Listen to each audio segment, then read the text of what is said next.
Punk isn't a jacket. Goth isn't eyeliner. Riotgrrrl isn't a playlist.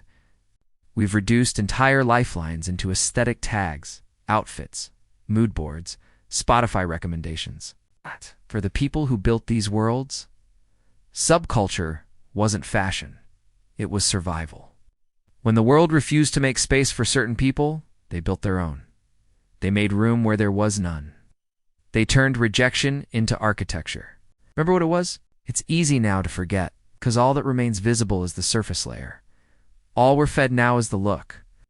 These weren't just styles. They were sanctuaries. Punk wasn't just music. It was a survival tactic. It was kids building DIY venues because no one else wanted them there. It was squats turned into community hubs. It was safety-pinned clothes because capitalism didn't offer you enough to buy new ones. It wasn't rebellion for fashion's sake. It was because survival demanded inventing your own rules. They weren't trying to look cool. They were trying to stay alive, together. Zines weren't vintage. They were lifelines. Photocopied networks of rage and tenderness. How to find an abortion. How to survive police brutality. How to meet other weirdos when you thought you were alone. Riotgrrrl wasn't a trend. It was an act of collective grief and anger. A place for queer and trans kids and angry girls and survivors and the silence to speak loudly. To be messy. To scream. To take up space without asking. It wasn't just bands. It was meetings. Support groups. Manifestos passed hand to hand. Goth. Not about darkness. About depth. About feeling deeply in a world that punished sensitivity.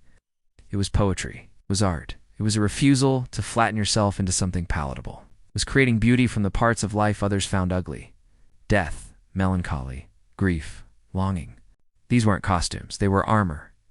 They were medicine. They were family for many. They were the reason people made it to adulthood at all. What they've done to it now.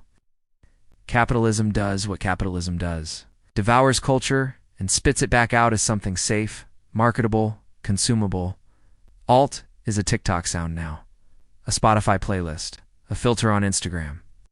Grunge is a Target shirt. Designed by someone who wasn't even alive when Cobain was. Subcultures used to mean difference, resistance, a refusal to participate. Now they're pre-packaged and algorithmically recommended. They took soul and made it marketable. They took movements and turned them into moods. They flattened the politics, scrubbed off the grime, edited out the anger. Left you with pastel hair dye and overpriced jackets? Look around. Everything is available for purchase now. Aesthetic starter packs. Punk, goth, scene, grunge, cottagecore, cyberpunk. You don't have to live it. You don't even have to understand it. You just have to buy the right accessories and pose the right way. And the system likes it that way. Because a subculture that exists to sell products isn't a threat. A subculture that exists to question power is what we need now, but here's the truth. Subculture still matters, maybe more than ever. In a world built for sameness, difference isn't just preference. It's survival strategy. It's medicine. In a system designed to isolate you, shared weirdness becomes a kind of resistance. Not just liking the same bands, but building networks of care. Creating spaces where people who've been pushed to the margins can breathe. Teaching each other how to survive, and not just survive, but live unapologetically. It's easy to get cynical, to think it's all been co-opted. There's no point. But that's defeatist. And frankly, that's what the system wants. They want you to tire to build. They want you scrolling endlessly, consuming endlessly, feeling alone in a sea of content. But subcultures were never supposed to be easy to find. They weren't algorithms. They were secrets passed hand to hand. They were rooms you had to stumble into. They were people you had to meet. You don't need more aesthetics. We need kinship. We need intention. We need context. We need care. Because at its heart, subculture was never about clothes.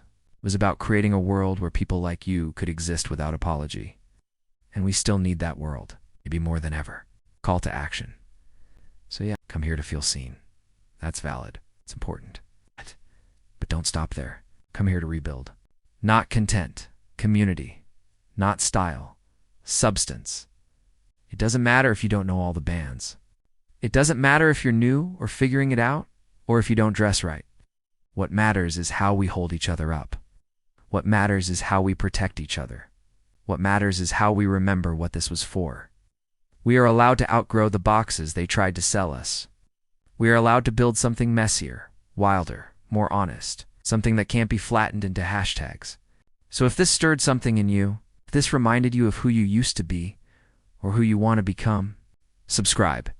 Join in, speak up, show up. Because you're not alone, you're just feral. You're finally finding your pack. Not everyone will understand this. That's okay, it never did. The best parts of subculture were never for everyone, they were for us.